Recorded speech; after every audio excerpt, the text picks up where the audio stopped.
Ang kasintahan kong punong ehekutibo ay ubod ng ganda, pero hindi ako kailanman nag-aalala na titigan siya ng ibang lalaki. Dahil noong unang araw pa lang na naging kami, sinabi ko na sa kanya, kapag ipinagkanulo mo ako, iiwan kita habang buhay. Pagkarinig ni Serena nito, agad siyang kinabahan. Kaagad niyang pinutol ang ugnayan niya sa lahat ng lalaking nasa paligid niya. Hindi na siya dumadalo sa mga pagtitipon, at kapag lumalabas pa nga, sinisiguro niyang mailayong 30 talampakan sa sinumang lalaki, hanggang sa dumating ang nakababatang kapatid na lalaki ng matalik niyang kaibigan. Doon nagsimulang mabasag ang kapayapaang matagal naming pinaghirapan. Agad na nagkaroon ng matinding atraksyon ang dalawa sa isa't isa, paulit-ulit na nilalampasan ang hangganan, at umabot pa sa puntong nagpaplanong magpakasal ng palihim sa likod ko. Akala ni Serena maitatago niya ito habang buhay, pero nalaman ko pa rin. Dumiretso ako sa matalik na kaibigan ng kasintahan ko, si Vivian. Dahil inagaw ng kapatid mo ang kasintahan ko, bakit hindi na lang ikaw ang pakasalan ko? Sa mismong araw din ng kasal nila gaganapin ang kasal natin. Pagkarinig nito, bahagyang itinaas ni Vivian ang tingin niya, saka dahan-dahang tumayo at naglakad palayo. Agad na namatay ang ningning sa mga mata ko. Hindi na ako nagulat sa naging reaksyon niya. Tutal, si Vivian ang reyna ng yelo sa sosyal naming grupo, at matagal ko nang inihanda ang sarili ko sa pagtanggi. Pero sa mismong sumunod na sandali, isang malamig na tinig ang umalinggaw sa mga tainga ko. Kapag dumating talaga ang araw na iyon, papakasalan kita. Pagkabigkas niya ng mga salitang iyon, agad na nawala ang babae sa restauran. Natigilan ako. Ilang sandali pa bago ako natauhan. Pumayag talaga siya. Pinatatag ko ang sarili ko, tumayo at akmang aalis na. Biglang lumiit ang mga balintataw ko. Bumukas ang pinto ng restauran sa di kalayuan. Pumasok ang kasintahan kong si Serena, hawak kamay ang isang binata. Siya pa ang naghihiwa ng steak para kay Serena, inaayos ang buhok nito, at pinupunasan pa ang labi nito gamit ang napkin. Sanay na sanay siya sa bawat kilos, parang matagal na niya itong ginagawa. Pero ngayon ang ika-7 anibersaryo namin. Sa telepono ko, lalo akong sinaktan ng mensaheng ipinadala ni Serena kanina. Ethan, mag-o-overtime ako ngayon, wag mo na akong hintayin. Tahimik ko lang pinanood ang eksenang iyon. Unti-unting sumilay ang isang mahinang ngiti sa mga labi ko. Noon, siya ang gumamit ng pinakamatinding pag-ibig para mabuksan ang nagielo kong puso. 7 taon kaming magkasama at halos ispoilin niya ako sa lahat ng paraan. Akala ko noon, habang buhay kaming magmamahalan hanggang sa dumating si Jaden. Ang nakababatang kapatid na lalaki ng matalik niyang kaibigan. Binuhusan niya si Jaden ng pagmamahal at pag-aaruga. At dahil lang sa isang katawa-tawang laro, nagplano pa siyang magkunwaring magpakasal kay Jaden ng palihim sa likod ko. May isang tao sa sosyal naming grupo ang lihim na nagsumbong sa akin. Gusto ko sana siyang kumprontahin, pero sa labas ng pribadong silid, narinig kong nakikipagkwentuhan siya sa mga kaibigan niya. Serena, hindi ka naman tipo ng taong basta na lang sumusunod sa kahit anong ipinapagawa ng isang laro. Huwag mong sabihing nahulog ka na talaga ang loob kay Jaden. Nanatiling tahimik si Serena. Nagkagulo ang buong silid. Nahulog ka nga talaga ang loob kay Jaden. Paano naman si Ethan? Hindi ba dati baliw na baliw ka sa pagmamahal sa kanya? Dahan-dahang umalinggaw ang mahinang boses ni Serena. 7 taon na. Kahit gaano pa kagwapo ang isang lalaki, nakakasawa rin pagkalipas ng 7 taon. Ang peking kasal na ito ay isa lang magandang panaginip na ibinibigay ko sa sarili ko. Kapag natapos na ang panaginip na iyon, babalik ako kay Ethan at ipagpapatuloy ko ang pagiging tapat at perpektong kasintahan niya. Pagkatapos kong marinig iyon, pinunasan ko ang mga luha ko, tumangging tumingin pa sa kanila at tumalikod para umalis. Ang una kong ginawa ay tipunin ang lahat ng alaala namin sa loob ng 7 taon.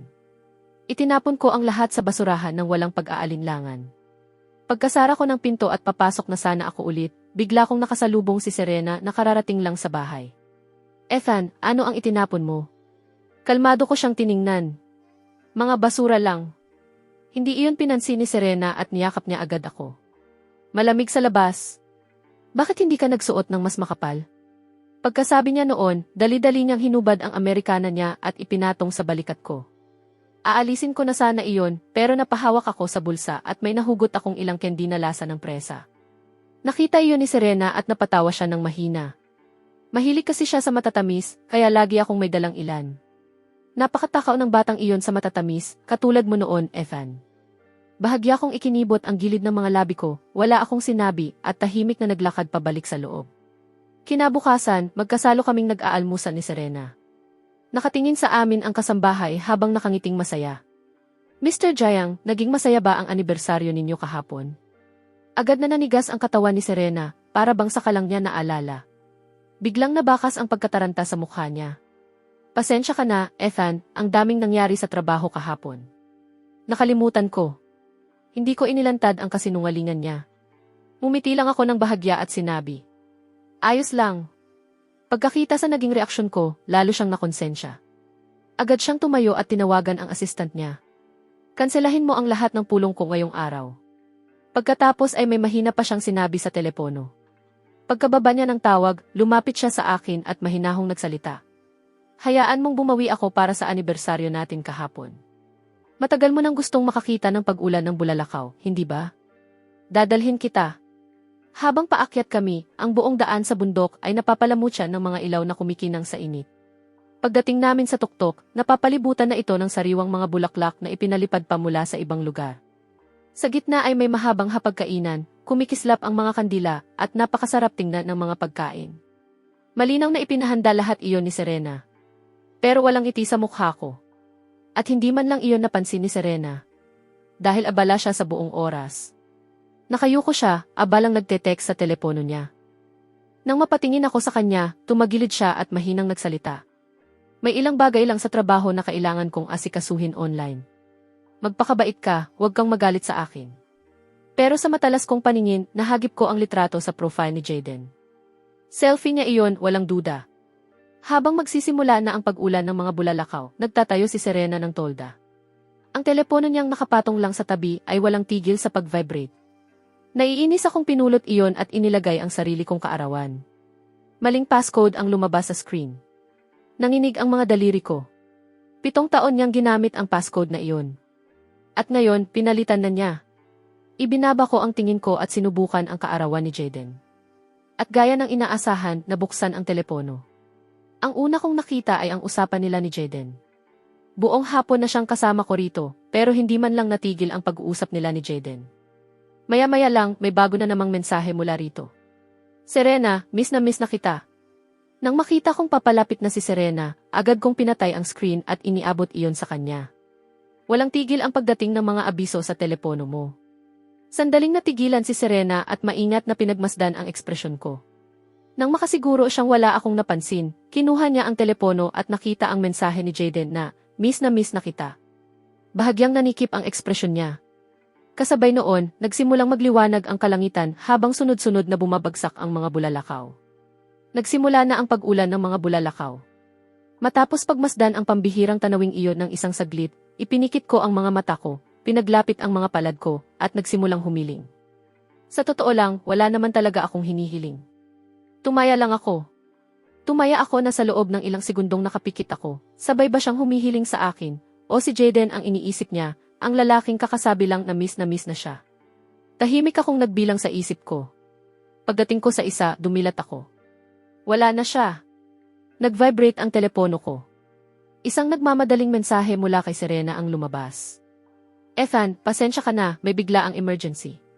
Kailangan kong umalis. Pwede bang ikaw na lang ang tumingin hanggang matapos? Sa susunod, sasamahan na kita. Pagkabasa ko sa mga salitang iyon, napatawa ako ng mapait sa sarili ko. Hindi na kailangan. Hindi ko na kailanman kakailanganin na nasa tabi kita. Nang tuluyan nang matapos ang pag-ulan ng mga bulalakaw, mag-isa akong bumaba ng bundok. Si Serena ang umalis sakay ng sasakyan. Liblib ang lugar, kaya wala akong masakyang pauwi. Wala akong ibang magawa kundi maglakad. Hindi ko na alam kung gaano katagal akong naglakad. Pagdating ko sa bahay, duguan na ang mga paa ko. Pero walang emosyon kung hinubad ang sapatos ko, nilinis ang mga sugat gamit ang alkohol, at binalutan ang mga iyon ng benda. Pagka-uwi ni Serena at makita niya iyon, agad nagbago ang mukha niya. Nagmamadali siyang lumapit. Ethan, paano nangyari ito sa iyo? Kaswal ko lang ipinaliwanag ang nangyari. Napahinto ang paghinga ni Serena.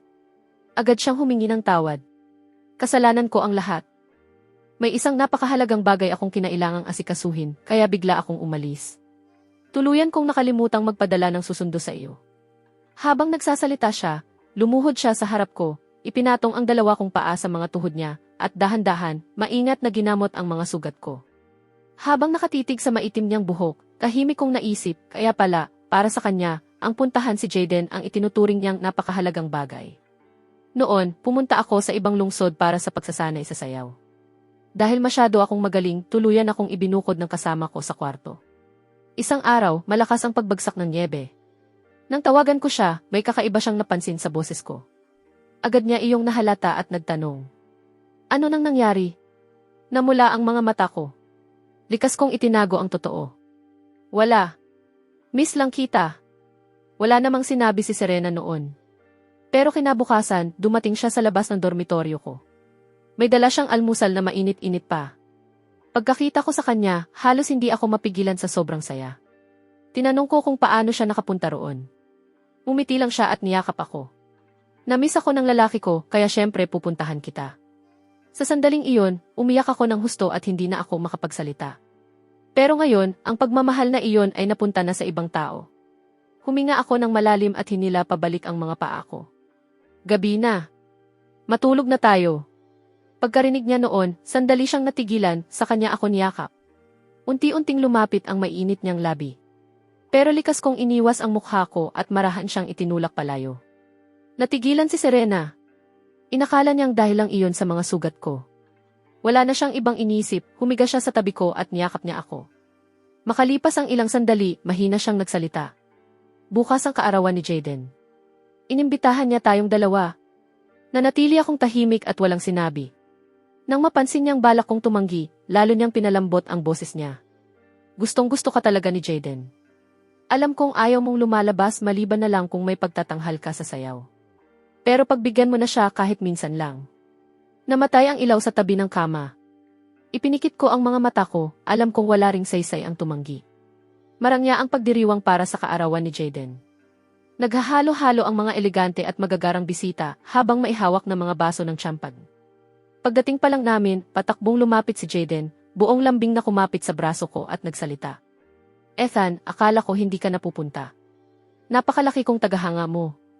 Hanggang ngayon, ginagamit pa rin sa akademya namin ang walang kupas mong piyesa bilang halimbawa sa pagtuturo. Pangarap kong maging isang kahanga-hangang mananayaw na katulad mo. Pagkasabi niya nito, namula siya at pasimpleng sumulyap kay Serena. At makahanap ng kasintahang kasing husay ni Serena. Tahimik kong inalis ang braso ko mula sa pagkakahawak niya. Hindi ko masasabi kung matutupad ang una mong hiling, pero ang pangalawa? Siguradong mangyayari iyon. Agad na nanikip ang dibdib ni Serena. Ethan, ano nang ibig mong sabihin? Tiningnan ko siya na may ngiting hindi umaabot sa mga mata ko. Wala ka bang maraming magagandang kaibigan? Sigurado akong kahanga-hanga rin sila tulad mo. Ipares mo na lang si Jaden sa isa sa kanila. Kinagat ni Jaden ang labi niya, saka ngumiti ng maliwanag. Talaga? Maraming salamat na agad, Serena. Pagkalabas pa lang ng mga salitang iyon sa bibig niya, agad na dumilim ang mukha ng babae. Masyado ka pang bata, bawal munang makipagrelasyon. Napansin ko ang selo sa mga mata niya, pero wala akong sinabi. Pagkatapos noon, halos kay Jaden na ibinuhos ni Serena ang lahat ng atensyon niya. Nang mag-angat si Jaden ng baso ng alak para uminom, agad niyang pinigilan ang kamay nito. Huwag kang iinom. Alam mong mahina ka sa alak. Nang medyo mapalapit siya sa ibang babae, agad niya itong hinila papunta sa mga bisig niya. Alam mo ba talaga kung ano ang pakay niya? Huwag kang sasandal sa kanya. Manatili ka sa loob ng 10 talampakang layo sa akin. Sa labas ng kumpol ng mga tao, napatawa ako ng mapait sa sarili ko. Habang walang pakialam na iniikot ang baso sa kamay ko. Ang presensya ko ay parang isang rosas na marahang umiindayog. Hindi maiwasang mapatitig sa akin ng maraming tao. May ilang babae na hindi na nakapagpigil at lumapit para hingin ang numero ko. Siniko ng isa sa mga kaibigan ni Serena ang tagiliran niya. Serena, tingnan mo roon. Wala ka bang balak gawin? Ang daming may gusto sa kasintahan mo. Kung hindi ka kikilos, baka maagaw siya ng iba. Kaswal lang na sumulyap si Serena. Hindi naman siya aalis. Hindi ako malayo sa kanya. Pagkarinig ko noon, napatawa ako ng mahina. Pagkatapos, walang emosyon kong tinanggihan ang bawat babaeng nasa harapan ko. Nang kumunti na ang mga tao, nagkataon namang nakita ko ang isang babae sa harap ni Jaden, hawak ang kamay nito habang palihim na nilalandi siya. Hindi pa man niya natatapos ang unang sasabihin, nasipa na siya ng halos 3 talampakan ang layo. Biglang natahimik ang buong bulwagan. Lahat ng mata ay sabay-sabay na napalingon sa eksena. Yelong-yelo ang mukha ni Serena habang mariin niyang hinihila si Jaden papunta sa mga bisig niya. Kapag hinawakan mo ang sa akin, patay ka. Pagkatapos, sa harap ng lahat, hinawakan niya ang kamay ni Jaden at kinalagkad ito palayo. Iba-iba ang naging ekspresyon ng lahat ng nasa bulwagan. Nagsimula nang kumalat ang mga bulong-bulungan. Ayoko nang harapin pa ang eksenang iyon. Pinatatag ko ang emosyon ko at nagtungo sa palikuran. Pero habang papalabas ako, nakita kong yakap ni Serena si Jaden habang mahina itong binabalaan. Simula ngayon, kapag may humingi ng numero mo, tatanggihan mo. Naiintindihan mo? Kumikislap sa tuwa ang mga mata ni Jaden. Sinadya niyang magtanong. Bakit, Serena? Dumilim ang mga mata niya. Lalong humina ang boses niya. Dahil ayoko. Bakit ayaw mo? Pinilit pa rin niyang humingi ng sagot. Nagkatitigan silang dalawa. Kitang-kita ang tensyon sa pagitan nila. Pagkalipas ng mahabang sandali, idinikit ni Serena ang noo niya sa noo ni Jaden. Ayoko dahil ayoko. Kapag naglakas loob kang pumayag sa kahit sino, hindi ko masasabi kung ano ang magagawa ko. Doon lang tuluyang umiti si Jaden ng kontento. Sige, naiintindihan ko na. Pero aminin mo, selosa ka. Wala siyang sinabi. Sa halip, inilabas niya mula sa bulsa ang isang kulay rosas na kwintas na diamante na tinatawag na puso ng tunay na pag-ibig. Isinuot iyon sa liig ni Jaden, saka siya niyakap na parabang ito ang pinakamahalagang tao sa buong mundo. Tama, selosa ako at sa iyo lang ako. Tahimik ko lang pinanood ang eksenang iyon.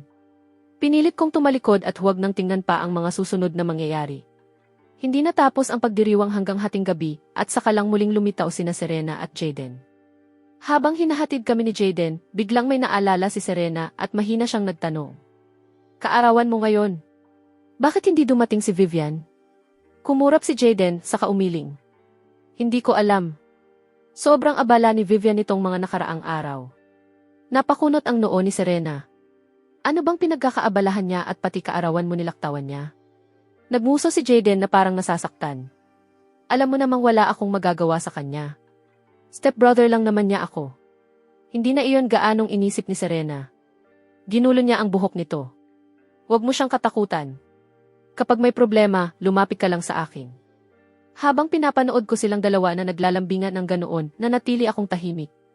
Pagkatapos nilang tuluyang magpaalam, nagpahinto ako ng taksi. Pareho kaming nakainom.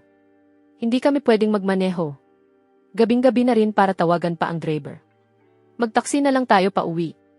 Wala namang pagtutol si Serena, kaya sumakay kami. Habang nasa biyahe, nakatulog ako dahil sa alak. Samantalang si Serena ay hindi inaalis ang tingin sa telepono niya, may ka-text habang kitang-kita ang lambing sa mga mata niya. Pagdating namin sa bahay, naunang bumaba si Serena. Akmang bababa na rin ako nang pigilan ako ng driver. Hoy, iho, bantayan mo ang kasintahan mo, parang may iba siyang kinikita. Tumango ako at pilit nang umiti ng kalmado. Alam kong may iba na siya. Sa katunayan, ikakasal na nga sila. Pero ayos lang. May iba na rin ako at sa mismong araw din ng kasal nila ang kasal namin. Hindi ko pinansin ang gulat na mukha ng driver. Tumalikod papunta sa villa, saka bigla akong may naisip at inilabas ang telepono ko. Nag-text ako kay Vivian. Kumusta na ang paghahanda sa kasal? Ilang segundo lang ang lumipas, dumating agad ang sagot niya. Ganoon ka na ba kasabik na mapangasawa ako? Tuluyan akong natigilan. Talaga bang si Vivian ang nagsabi niyon? Nilalandi niya ba talaga ako? Matagal akong natigilan, hindi ko alam kung ano ang isasagot. Nasa pintuan si Serena at nagtatakang nakatingin sa akin. Ethan, bakit hindi ka pa pumapasok? Bigla akong natauhan, nagmamadaling inilok ang telepono ko at dali-daling pumasok. Pagkatapos kong maligo, pumasok ako sa ilalim ng kumot at matagal na nakatitig sa usapan namin ni Vivian. Sa huli, nag-type rin ako. Natatakot lang ako na baka hindi ka dumating. Makalipas ang ilang segundo, nagpadala siya ng voice message. Huwag kang mag-alala, darating ako sa oras para sunduin ka. Dahil sa kaakit-akit niyang boses, napatakip ako sa namumula kong mga tainga. Lumabas si Serena mula sa banyo, may ngiti sa maitim niyang mga mata. Sino ang kausap mo kanina? Malinaw na narinig niya ang boses ng isang babae. Agad kong pinatay ang screen ng telepono ko at isiniksik iyon sa ilalim ng unan. Wala. Ang halatang pagtatakip ko ay nagdulot ng tahimik na pag-aalala kay Serena. Dahan-dahan siyang lumapit, sumandal sa ibabaw ko at humingi ng halik. Pero muli ko siyang itinulak palayo, binalot ang sarili ko ng kumot at tinalikuran siya. Hindi maganda ang tulog ko nitong mga nakaraang araw. Siguro mas mabuti kung sa silid ng bisita ka muna matutulog. Sa paglayo kong iyon, agad na nataranta si Serena. Niyakap niya ako mula sa likuran. Ethan, may nagawa ba akong mali? Pwede ba nating pag-usapan? Pakiusap, wag mo akong tratuhin ng ganito. Tao lang din ako. Sa tuwing tinatanggihan mo ako, pakiramdam ko hinahatulan ako ng kamatayan. Tahimik akong napangiti ng may pangungutya. Akmang magsasalita na sana ako nang biglang tumunog ang telepono ni Serena. Napakunot ang noo niya at akmang tatanggihan ang tawag. Pero nang makita niya kung sino ang tumatawag, lumayo siya para sagutin iyon. Mula sa kabilang linya, narinig ang isang marupok at kaawa-awang boses. Serena, nanaginip ako ng masama. Pwede bang samahan mo ako? Agad na lumambot ang puso niya. Mahina siyang sumagot. Huwag kang matakot. Pupunta ako kaagad. Pagkababa niya ng tawag, kinuha ni Serena ang jacket niya. Ethan, may bigla ang kailangang asikasuhin sa kumpanya. Kailangan kong umalis. Alam na alam ko kung ano talaga ang nangyayari, pero hindi ko siya kinumpronta. 3 araw siyang hindi umuwi. Nagte-text lang siya sa akin na may mahalaga siyang proyekto kaya abala siya at babalik siya makalipas ang ilang araw. Pagkatapos, isang araw, tumunog ang doorbell. Pagbukas ko ng pinto, bumungad sa akin ang isang babaeng maayos ang pananamit. Mr. Jiang, kumusta? Ako ang executive assistant ni Miss Shen at inutusan niya akong samahan kayo para magsukat ng mga suite. May oras po ba kayo ngayon? Sandali akong natigilan sa katumango. Napakaingat ni Vivian sa lahat ng bagay. Napili na niya ng maaga ang ilang suite na babagay sa akin. Kaya pagdating sa tindahan, ang kailangan ko na lang gawin ay isuot ang mga iyon isa-isa at piliin ang pinakanagustuhan ko. Hindi ko alam kung dahil ba napakahusay lang talaga ng panlasa ni Vivian, pero bawat isa ay parang sadyang ginawa para sa akin.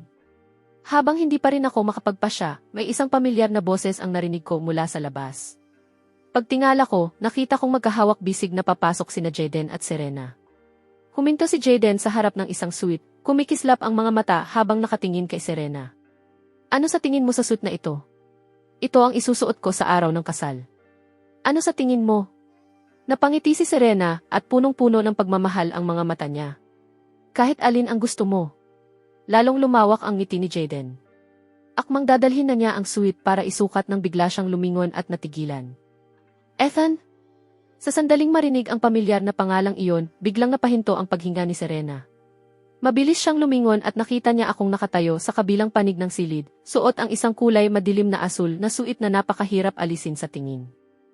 Halos patakbo siyang lumapit, hindi makapaniwala habang puno ng hinala ang maitim niyang mga mata. Ethan, bakit ka nandito?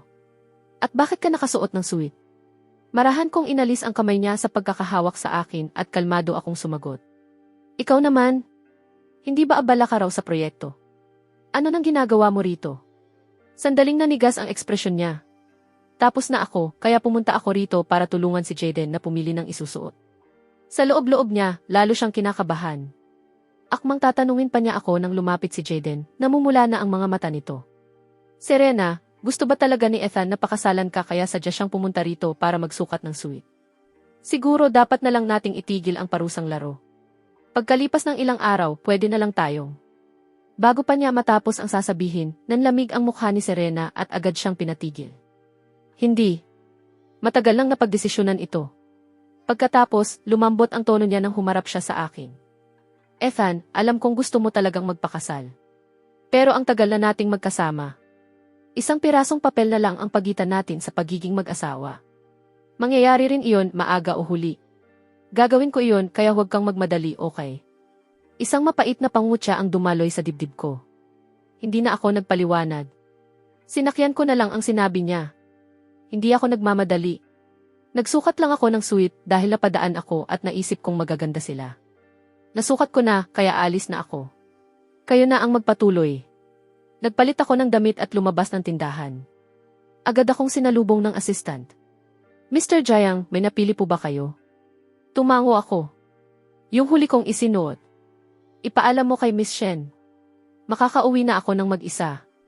Pagkaalis ng sasakyan, nagkataon namang lumabas sina Serena at Jaden mula sa tindahan. Napakunot ang noo ni Serena at mabilis na lumapit sa tabi ko. Ethan, sino ang kausap mo kanina? Parang assistant ni Vivian ang babaeng iyon. Kaswal ko lang iyong isinawalang bahala. Nagtatanong lang siya ng direksyon. Pakiramdam pa rin ni Serena ay may mali. Napakunot siya ng noo at akmang magtatanong pa sana, nang masayang sumingit si Jaden. Ethan, binilhan ako ni Serena ng Yate. Magkakaroon kami ng salu-salo roon ngayon. Bakit hindi ka sumama sa amin? Yate? Hindi ko napigilang mapatingin kay Serena.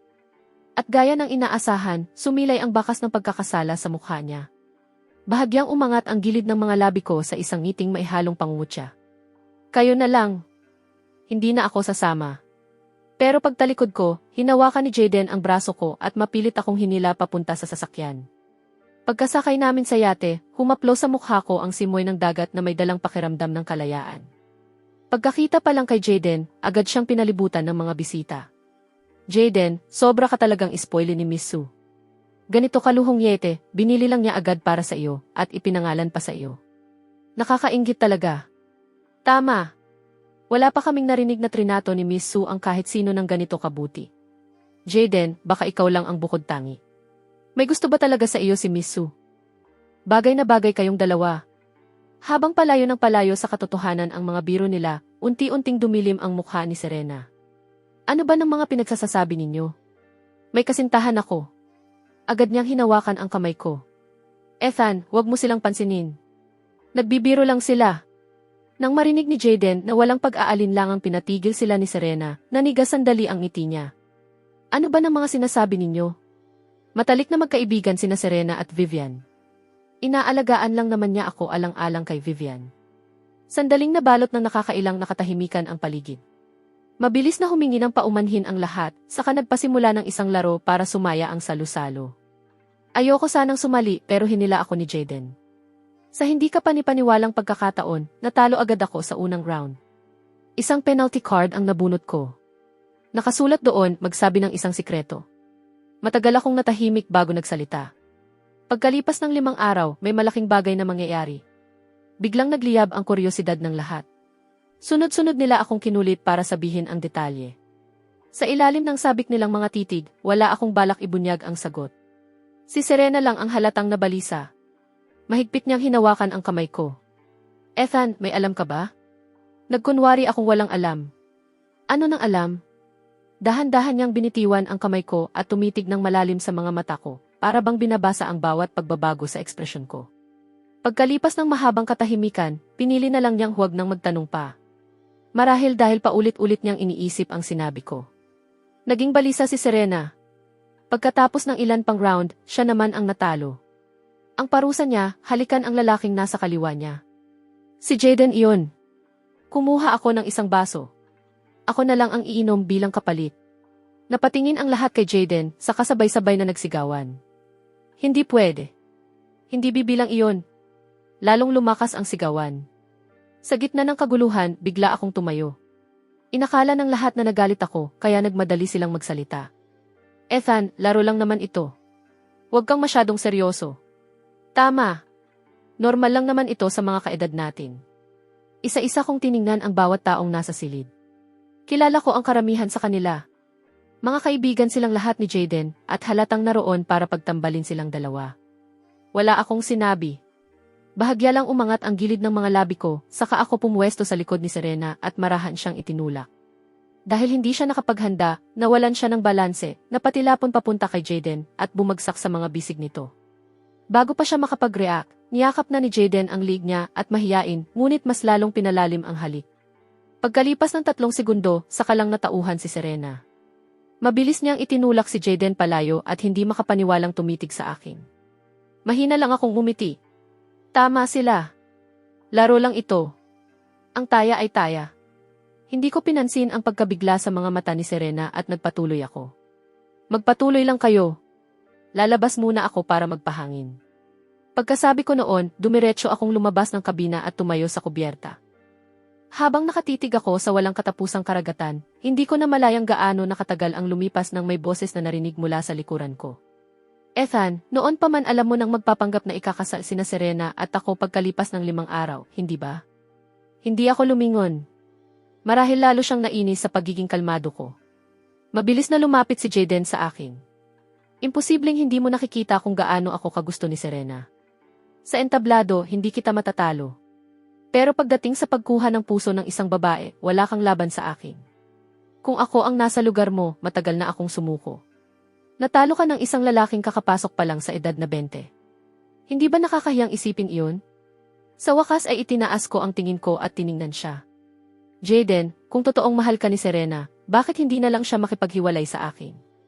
Bakit kailangan pa niyang magkunwaring magpapakasal sa iyo? Kung mapapapunta mo siya para hiwalayan ako na mismo ang kusang aalis.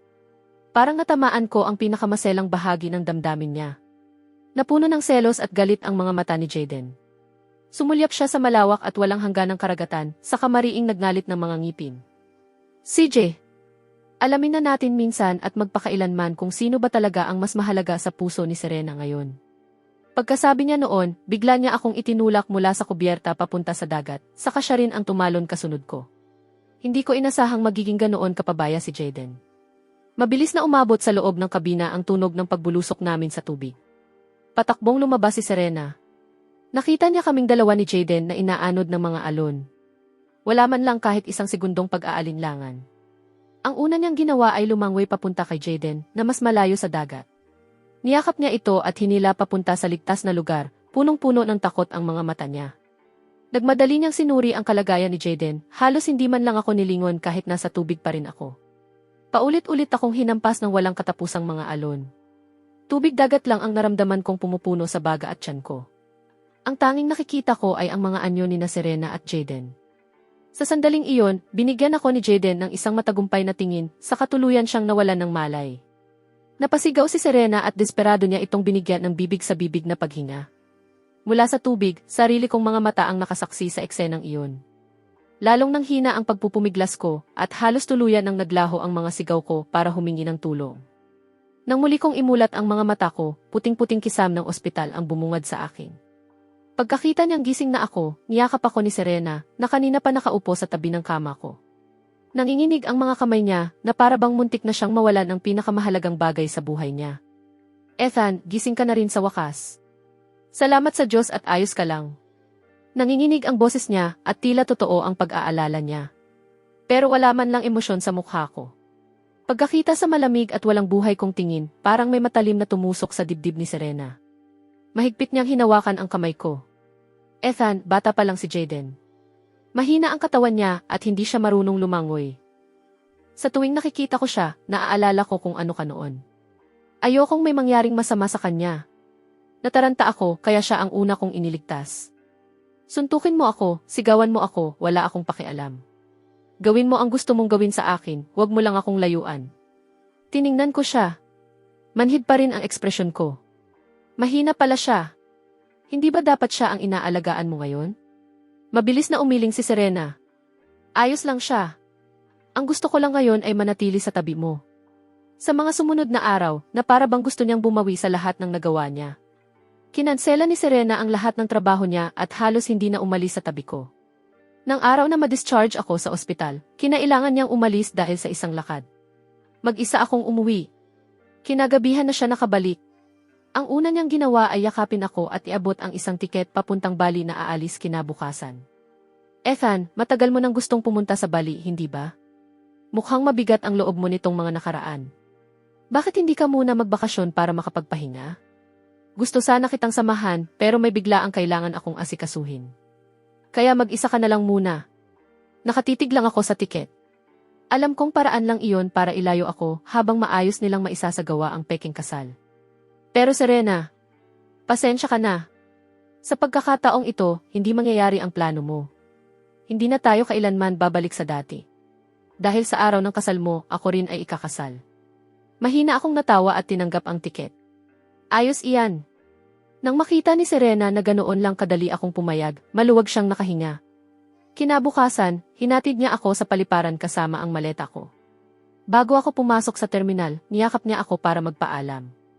Sakto namang tumunog ang telepono niya. Si Jaden ang tumatawag. Serena, kasal na natin bukas. Kinakabahan na ako. Pagkarinig niyon, agad niyang tinakpan ang telepono, may ibinulong, saka ibinaba ang tawag. Sa loob ng terminal, umalinggaw ang anunsyo ng boarding. Kumaway ako kay Serena habang hawak ang maleta ko.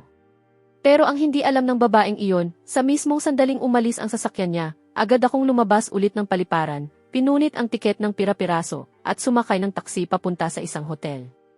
Pagkatapos, nag-text ako kay Vivian ng isang address. Dito mo ako susunduin bukas. Kinabukasan, sa umaga ng kasal. Akmang isusuot ko na ang suit ko nang tumawag si Serena. Ethan, nakarating ka na ba sa Bali? Kumusta ang tanawin dyan? Narito na ako. Napakaganda rito. Inalis ko ang bathrobe ko at isinuot ang suit habang kalmado akong sumasagot. Nang marinig ni Serena ang kaluskos ng tela sa kabilang linya, bahagya siyang naghinala. Ethan, ano nang ginagawa mo? Umiti ako. Akmang sasagot na sana ako nang may isang abay na tumawag sa kanya. Serena, oras na ng kasal. Nanikip ang dibdib niya. Likas niyang ibinaba ang tawag, saka agad nagpadala ng mensahe. Pasensya na, Ethan. Hindi ko sinasadyang maibaba ang tawag. Mag-enjoy ka dyan.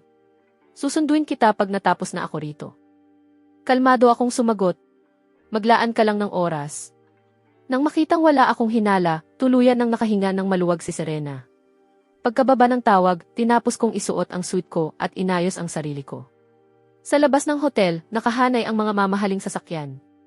Nakatayo si Vivian ng tuwid at elegante sa tabi ng nangungunang Rolls-Royce, suot ang isang bestidang perpektong akma sa kanya. Pagkakita niya sa paglabas ko, bahagyang umangat ang sulok ng mga labi niya. Mr. Zhang, naparito ako para pakasalan ka. Namula ang mukha ko. Ayokong magpatalo, kaya buong kumpiyansa kong hinawakan ang kamay niya. Mrs. Zhang, inaabangan kong makasama ka sa nalalabi nating buhay.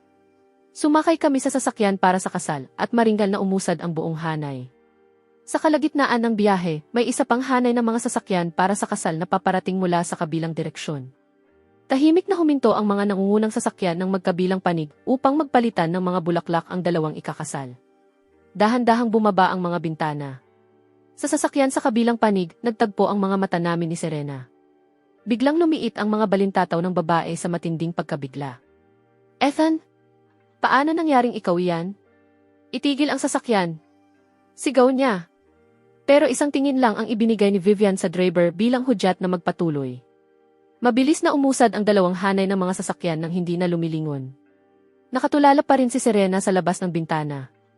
Ilang ulit siyang tinawag ni Jaden, pero hindi siya tumugon.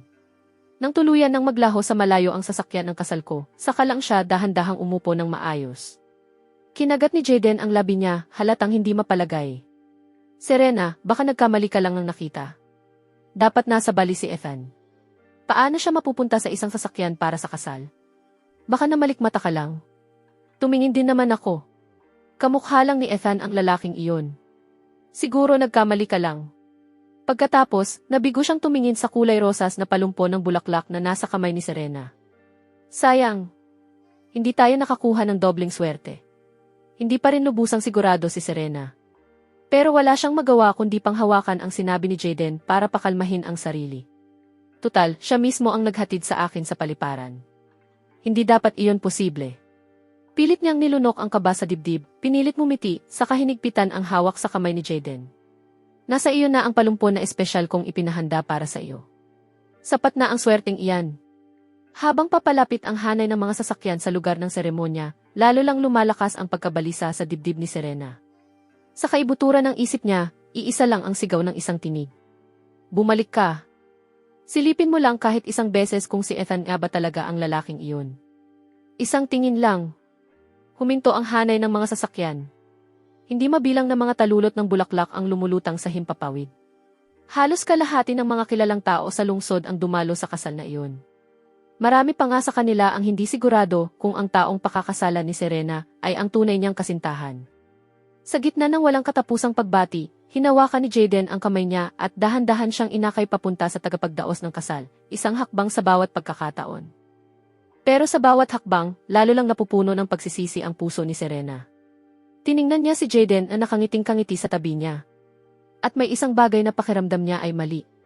Parang hindi si Jaden ang dapat na nasa tabi niya, kundi ako. Sa mismong sandaling pumasok sa isip niya ang kaisipang iyon, biglang huminto si Serena. Hinila ni Jaden ang manggas niya. Serena, ano nang nangyari? Umiling siya, tila tuliro. Wala. Nagpatuloy siyang maglakad, pero paulit-ulit niyang sinasabi sa sarili niya. Ang araw na ito ay isa lang magandang panaginip na ibinibigay ko sa sarili ko. Bukas, babalik sa dati ang lahat. Lilipad si Ethan papuntang Bali para makasama ako. Magiging katulad ulit kami ng dati.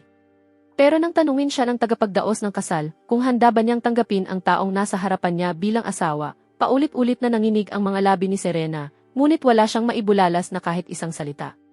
Sa kung anong punto, nagsimulang lumabo ang mukha ni Jaden at unti-unting naging mukha ko sa paningin niya. Doon lang niya tuluyang naibulong ang tatlong salitang iyon. Tama, pumapayag ako. Taglay ang perpektong ngiti, sinabi ni Jaden. Serena, napakasaya ko na ikaw ang napangasawa ko ngayon. Talagang napakasaya ko. Hinila niya si Serena papunta sa mga bisig niya, punong-puno ng saya ang mga mata niya. Pero iniwas ni Serena ang tingin at mahina lang na tumugon. Maaari nang maghalikan ang bagong kasal. Hindi pa man natatapos magsalita ang tagapagdaos ng kasal, nagsisigawan na sa tuwa ang mga kaibigan ni Serena. Sa gitna ng ingay, marahang ipinikit ni Jaden ang mga mata niya, bahagyang nanginginig ang pilik mata dahil sa kaba. Pero wala ni katiting na pagnanais si Serena na halikan siya. Hindi niya alam kung bakit, pero ako na naman ang naisip niya.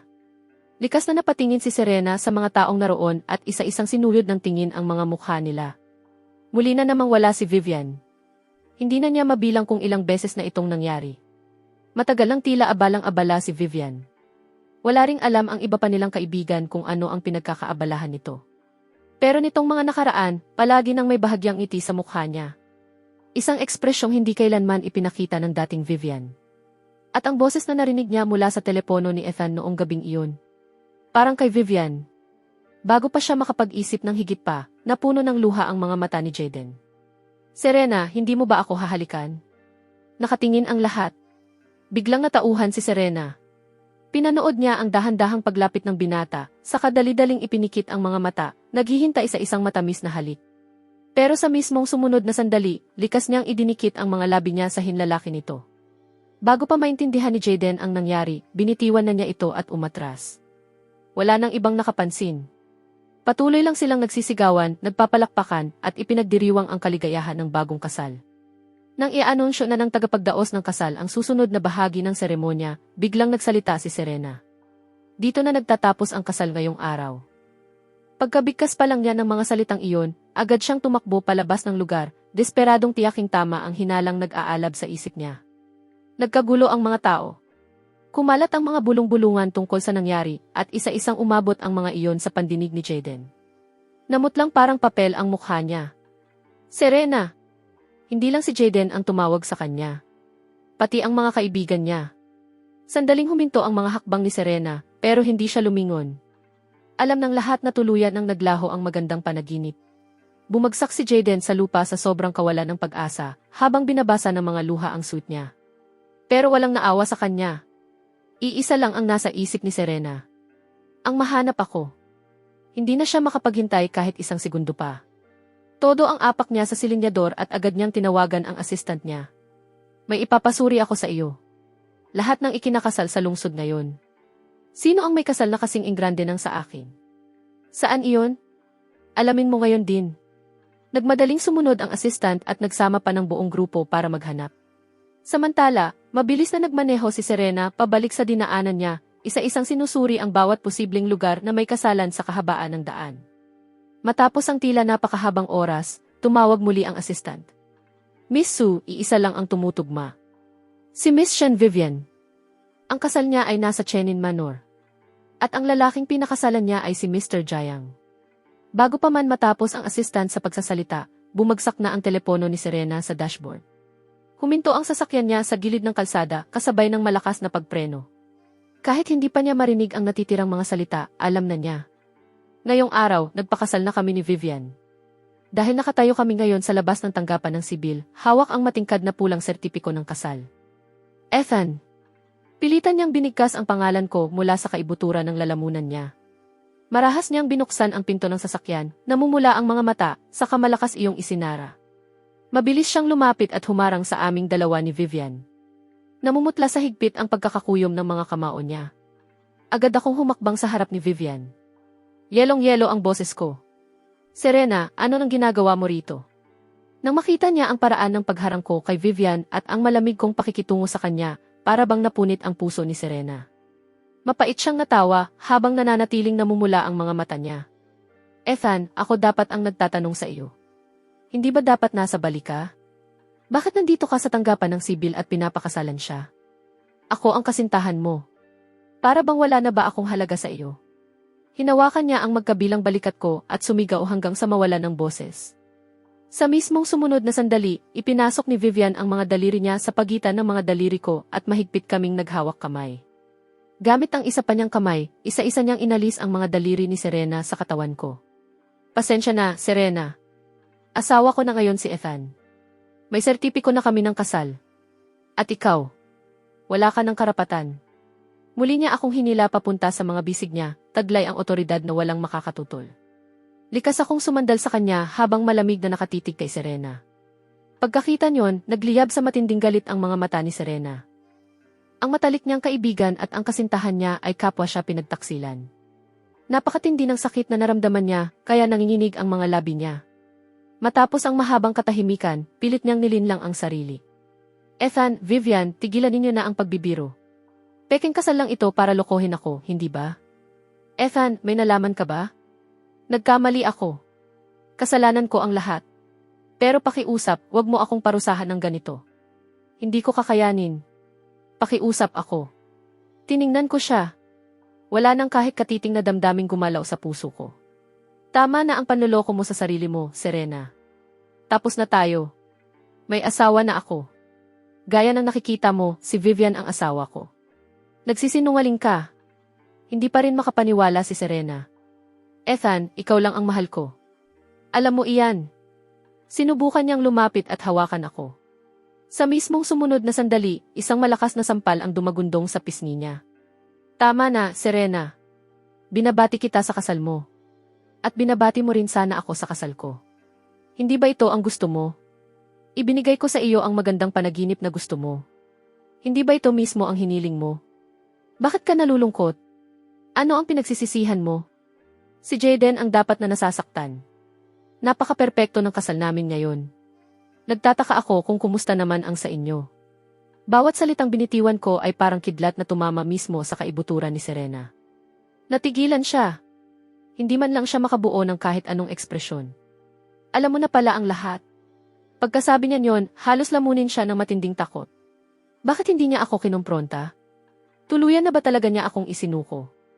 Hindi na nangahas pang mag-isip si Serena. Pinanood ko ang 2 linyang luha na dumaloy sa mukha niya, saka ako malamig na natawa. Sa mismong araw na sinabi mong magpapanggap kang magpapakasal kay Jaden, alam ko na ang lahat. Alam kong nagsawa ka na sa akin. Alam kong nahulog na ang loob mo sa kanya. Kaya binitiwan na kita at ibinigay ko sa iyo ang basbas ko. Hindi ba may kasal kayo ngayon? Nasaan si Jaden? Bakit hindi na lang kayong dalawa ang dumiretso para kumuha ng sertipiko ng kasal? Gawin ninyong tunay ang peking kasal ninyo. Hindi mo na kailangang magtiis sa tabi ko. Wala nang laman ang mga mata ko kundi malamig na pagwawalang bahala. Pakiramdam ni Serena ay parang may kutsilyong paulit-ulit na umiikot sa dibdib niya. Desperado siyang nagpaliwanag. Ethan, hindi ito ang iniisip mo. Mahal pa rin kita. Hindi ko kailanman binalak na pakasalan talaga si Jaden. Parusa lang iyon sa laro. Ikaw lang ang magiging asawa ko. Ikaw lang. Paano naman ako kukuha ng sertipiko ng kasal kasama siya? Kung ayaw mo kay Jaden, hindi ko na siya kailanman kokontakin. Gusto mong magpakasal? Tara na ngayon din. Pakiusap. Tingnan mo, narito lang ang tanggapan ng sibil. Kumuha tayo ng sertipiko ng kasal. Magkunwari tayong hindi nangyari ang araw na ito. Inabot ni Serena ang kamay ko at sinubukan akong hilahin papunta sa tanggapan ng sibil. Hinawakan ni Vivian ang pulsuhan ni Serena at mariing inalis ang kamay nito sa akin. Serena, sinabi ko na sa iyo. Mag-asawa na kami ni Ethan. Wala ka ng pag-asa. Tanggapin mo na. May buong otoridad akong itinago ni Vivian sa likuran niya, sa kabahagyang itinaas ang baba at itinuro ang nasa likod ni Serena. Naghihintay sa likod mo ang asawa mo. Pagkarinig niyon, likas na napalingon si Serena. Naroon si Jaden, suot pa rin ang marumi at gusot niyang suit, namumula at namamaga ang mga mata sa kaiyak. Matagal bago niya naibulalas ang mga salita. Serena, hindi ba kasal natin ngayon? Bakit mo ako iniwan doon ng mag-isa? Namumula ang maliit niyang mukha dahil sa pag-iyak, kaawa-awa siyang tingnan. Napakunot ang noo ni Vivian sa pagkainis. Matagal na niyang kinaiinisan ang pag-iyak ni Jaden. Samantalang ako naman ay nanonood ng may tunay na kasiyahan na para bang isang palabas lang ito na wala akong kinalaman. Nang makita ni Serena ang kaawa-awang pag-iyak ni Jaden, lumambot sandali ang puso niya. Pero nang magtama ang mga mata namin at makita niya ang malamig kong panonood, agad siyang natauhan. Jaden, tapos na ang kasal. Tapos na rin ang parusa ng laro. Kailangan na nating bumalik sa dati nating mga buhay. Pagkarinig niyon, napuno ng pagkabigla at hindi makapaniwala ang mukha ni Jaden na para bang hindi niya inakalang kaya niyang maging ganoon kalamig. Muling humarap si Serena sa akin at tumitig ng diretso sa mga mata ko. Ethan, pwedeng mauwi sa diborsyo ang isang kasal. Pwede ba tayong pumasok at ipawalang bisa ang sertipiko ng kasal? Tinamad na sinulyapan siya ni Vivian. Hindi. Serena, ano ba nang tingin mo sa akin? Lalo lang nag-alab ang galit sa loob ni Serena. Paulit-ulit siyang itinulak sa hangganan. Halos mawala na siya sa katinuan. Vivian, ang nangyayari sa amin ni Ethan ay wala kang pakialam. Napakatagal na naming magkasama. Ano na karapatan mong agawin siya? Hindi mo naman siya mahal. Bakit mo siya pinakasalan? Ako ang dapat na asawa niya. Ako ang dapat na makasama niya habang buhay. Hindi na niya napigilan ang galit niya. Diretso niyang sinuntok si Vivian.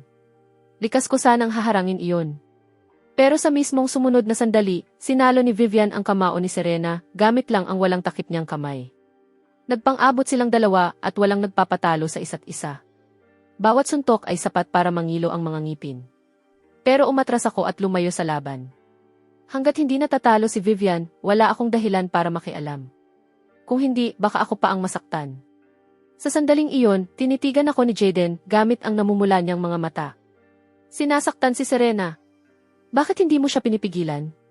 Nasasaktan na siya. Wala ka na bang nararamdaman? Paano ka naging napakalamig? Tiningnan ko siya ng may matinding paghamak. Kung ganoon ka nag-aalala, ikaw ang pumigil. At nga pala, ang nananakit kay Serena ay ang ate mo. Kaninong panig ka ba? Mariing nagnalit ng mga ngipin si Jaden. Isang segundo lang siyang nag-alinlangan bago niya itinapon ang sarili sa gitna ng laban at hinarangan si Serena gamit ang sarili niyang katawan. Serena, wala siyang pakialam sa iyo. Pero ako, meron. Vivian, ako na lang ang saktan mo. Hayaan mo na si Serena. Likas niyang ipinikit ang mga mata at niyakap si Serena para protektahan ito. Pero wala na sa katinuan sina Vivian at Serena. Wala na ni isa sa kanila ang nakapagpigil. Sabay na tumama ang mga suntok nila kay Jaden. Pakiramdam niya ay parang napunit ang bawat laman loob niya. Vivian, Serena. Ang sakit. Dumaloy ang dugo mula sa gilid ng bibig niya. Walang kahit katiting na awa ang ipinakita ni Vivian. Hinawakan niya si Jaden sa kwelyo, inangat ito ng maihayagang pagkasuklam, saka itinapon sa gilid ng kalsada. Isang puno ng sakit na sulyap lang ang naibigay ni Serena kay Jaden bago muling tumama ang kamao ni Vivian sa katawan niya. Napasinghap siya sa tindi ng sakit. Pagkatapos noon, wala na siyang pagkakataong isipin pa si Jaden na nakahandu sa isalupa. Kung masakit, tiisin mo. Kung malala, magpatingin ka sa doktor. Wala kang mapapala sa paglapit sa akin. Sinipa ni Vivian ang tuhod ni Serena at mapanuyang umisi. Inaamin mo na bang talo ka na? Dahil ba hindi mo na ako kaya, doktor na ang kailangan mo? Hindi mangyayari iyon, Vivian. Si Ethan ay magiging akin lang. Kasasabi pa lang niya noon, muli na naman silang nagsalpukan. Parang walang katapusang nagpatuloy ang laban. Pareho na silang puno ng bagong sugat at unti-unti nang bumabagal at nanghihina ang mga galaw nila. Doon lang ako nagsalita sa telepono ko at maikli akong nagbigay ng utos. Hindi nagtagal, dumating ang 3 ambulansya at isinakay silang 3. Sa ambulansyang sinasakyan lang ni Vivian ako sumakay. Habang pinapanood ni Serena ang papalayong anyo ko, nakahiga siya sa stretcher ng puno ng kawalan ng pag-asa habang dinudurog ng sakit ang puso niya. Tuluyan na niya akong nawala. Nang muli siyang magising, wala ni isang taong nasa tabi niya.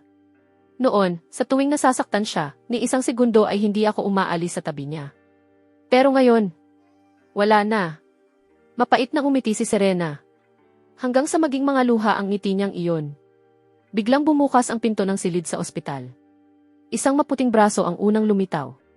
Bago pa man sumiklab ang pag-asa sa puso ni Serena, bumungad ang anyo ni Jaden. Agad nawala ang saya sa mukha niya. Jaden, bakit ikaw? Nanigas sandali ang ngiti ni Jaden bago niya ito pilit na ibinalik. Nagkunwari siyang nag-aalala. Serena, masakit ba? Iniiwas ni Serena ang mukha niya at umiwas sa kamay nitong nakaabot. Ayos lang ako. Hindi ba nasaktan ka rin? Unahin mong magpagaling. Hindi mo kailangang alagaan ako. May nurse naman dito. Mariing kinagat ni Jaden ang labi niya habang pilit nilulunok ang sakit. Maingat niyang niyakap si Serena. Gusto ko lang makasama ka ng kaunti pa. Mapapanatag lang ako kapag nakikita kong ayos ka. May asawa na si Ethan. Si Vivian na ang asawa niya. Ano nang gagawin mo ngayon? Paano niya nagawa ito pagkatapos ng lahat ng pinagdaanan ninyo? Matapos ang napakaraming taon ninyong magkasama, nakapag-move on na siya. Gusto mo pa rin bang makasama siya? Hindi mo ba kayang tumingin naman sa akin? Hinawakan niya ang kamay ni Serena at idiniin iyon sa dibdib niya. Hindi ako mas mababa kaysa kay Ethan. May nararamdaman ka rin para sa akin. Ayoko nang maging nakababatang kapatid lang sa paningin mo. Gusto kong maging totoo ang kasal na iyon. Pwede ba? Halos nagmamakaawang tumitig si Jaden sa kanya. Pero ang tanging isinukli ni Serena ay isang tinging puno ng pagsisisi. Pasensya na. Inaamin kong minsan ay may naramdaman ako para sa iyo. Pero tapos na iyon. Hindi tayo pwedeng magkasama. Kay Ethan lang ako nabibilang. Magkunwari na lang tayong hindi nangyari ang kasal na iyon. Jaden, bata ka pa. Marami ka pang makikilalang magagandang babae. Pero mahigpit na niyakap ni Jaden ang baywang niya. Hindi na ako makakahanap ng ibang taong kayang magpabilis ng tibok ng puso ko tulad mo. Habang nagsasalita siya, may dumaan na matinding determinasyon sa mga mata niya na para bang nakapagpasya na siya. Serena, hindi mo ba gustong bumalik si Ethan? Napakaraming taon ninyong nagmahalan. Hindi niya pwedeng tuluyan kang nakalimutan. Paano kung ganito? Gagamitin mo ako. Magiging mabait ka sa akin, makikita iyon ni Ethan at magsiselos siya, pagkatapos ipapaliwanag kung wala namang nangyari sa atin. Bago pa niya matapos ang sasabihin, itinulak na siya ni Serena palayo. Hindi ko na kailanman tatawid sa linyang iyon. At hinding-hindi na rin ako magiging mabait sa iyo. Ayokong bigyan pa si Ethan ng kahit isa pang dahilan para magselos o maghinala. Dito na nagtatapos ang lahat. Kasing lamig ng dati ang tono ng boses niya. Kahit umiiyak ng kaawa-awa ang binatang nasa harapan niya at walang tigil ang pagpatak ng mga luha nito, wala na siyang naramdamang kahit katiting na awa. Tahimik lang siyang umiwas ng tingin at tumingin sa malayong kalangitan sa labas ng bintana. Mas kilala niya ang ugali ni Ethan kaysa sa kahit sino. Kapag nakapagpasya na ito, wala nang makapagpapabago ng isip nito. Nagpasya na itong tumigil sa pagmamahal sa kanya. Kung ganoon, paano pa ito magsiselos dahil kay Jaden? Mapait na napangiti si Serena. Sa wakas, nakita na niya kung gaano siya kayabang at kung gaano kalaking kamalian ang nagawa niya. Sobrang kampante siya sa sarili niya. Inakala niyang isang maliit na pagpapalayo lang iyon. Na hindi iyon malalaman ni Ethan. At kahit malaman man ito, hinding-hindi siya iiwan. Pero mula simula hanggang huli, ang taong hindi kailanman makabitaw, ang taong hindi kailanman makalayo, ay siya. Paano niya nakalimutan na nagsimula ang kwento ng pag-ibig nilang iyon dahil siya ang unang humabol kay Ethan? Tinakpan ni Serena ang mukha niya. Matapos ang mahabang katahimikan, sa wakas ay nagsalita siya. Umalis ka na. Mula ngayon, wag mo na akong kontakin kahit ano pa ang dahilan. Tutal, nakababatang kapatid ka lang ng kaibigan ko. Pagkarinig sa mga salitang tuluyang pumutol sa lahat, halos mabaliw sa kawalan ng pag-asa si Jaden. Hindi. Imposible iyan. Mahal mo rin ako. Bakit mo ginagawa ito? Hindi ba nagsawa ka na kay Ethan? Hindi ba sapat ang maibibigay kong pananabik sa iyo? Ano man ang tipo ng lalaking gusto mo, kaya kong maging ganoon. Pakiusap. Huwag mo akong gawin sa ganito. Gaano man desperadong nagmamakaawa si Jaden, na natiling malamig si Serena.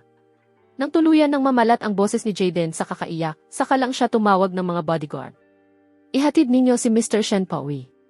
Mula ngayon, kung wala ang pahintulot ko, huwag ninyo siyang palapitin sa akin. Tinanggap ng mga bodyguard ang utos at agad nilang pinalibutan si Jaden. Hindi nila pinansin ang paglaban nito. Kinalagkad nila ito papunta sa sasakyan. Sa isang iglap, binalot ng katahimikan ang silid. Sa wakas ay nagkaroon ng oras si Serena para ayusin ang magulong isip niya. Alam niyang mahal niya si Ethan. Hinding-hindi siya susuko. Ano naman kung nagpakasal na siya? Sa akin lang siya pwedeng mapunta. Padalos-dalos lang ang nangyari sa kanila ni Vivian. Basta taos puso akong humingi ng tawad, mababawi ko pa rin siya. Biglang nag-vibrate ang telepono niya. Likas na itinipa ni Serena ang kaarawan ko bilang passcode. Pero hindi ito bumukas. Doon niya biglang naalala. Noong nakaraan, nagmukmok si Jaden at nakiusap na palitan niya ang passcode ng kaarawan nito. Hindi niya iyon pinag-isipan at pinagbigyan lang niya. Pero ngayon, pakiramdam niya ay para bang kinukutya siya ng lock screen, ipinapakita kung gaano pala kababaw ang pagmamahal niya. Bigla niyang binawi ang mga daliri niya na para bang napaso. Dali-dali niyang ibinalik ang passcode sa kaarawan ko. Na para bang sa simpleng bagay na iyon, maibabalik pa ang lahat sa simula. Pagkatapos, binuksan niya ang mga mensahe at nakita ang sunod-sunod na mga litratong ipinadala ni Vivian. Mga pangkaraniwang larawan lang iyon naming dalawa sa araw-araw. Pero bawat isa ay nagpapakita ng hindi maikakailang pagiging malapit namin sa isa't isa. Lalo niyang hinigpitan ang hawak sa telepono.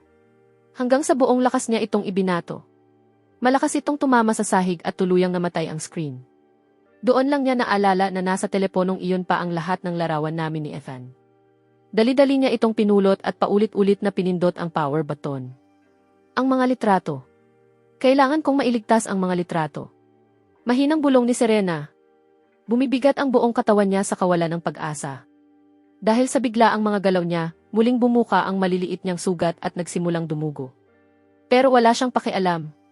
Iisa lang ang nasa isip niya. Kailangan niyang mailigtas ang bawat litrato sa teleponong iyon. Tinawag niya ang mga bodyguard para magdala ng kapalit na telepono at ipinadala ang sirang isa para ipaayos. Mahigpit niyang hinawakan ang manggas ng assistant niya, halatang balisa. Tandaan mo, iisa lang ang hinihiling ko. Mailigtas ninyo ang bawat piraso ng data sa teleponong iyon. Paulit-ulit na tumango ang assistant bilang pagtiyak. Kinagabihan, hindi man lang nakatulog si Serena. Wala man lang kahit katiting na presensya ko sa tabi niya, hindi man lang niya maipikit ang mga mata niya. Kaya sinunod niya ang hatak ng puso niya. Palihim siyang lumabas at nagtungo sa espesyal na silid ni Vivian sa ospital. Sa pamamagitan ng salaming nasa pinto, nakita niya ang dalawang taong nakahiga sa malapad na kama. Gising pa si Vivian at puno ng lambing ang tingin niya sa akin. Habang ako naman ay nagpapahinga sa tabi niya, lubos na panatag. Natigilan si Serena.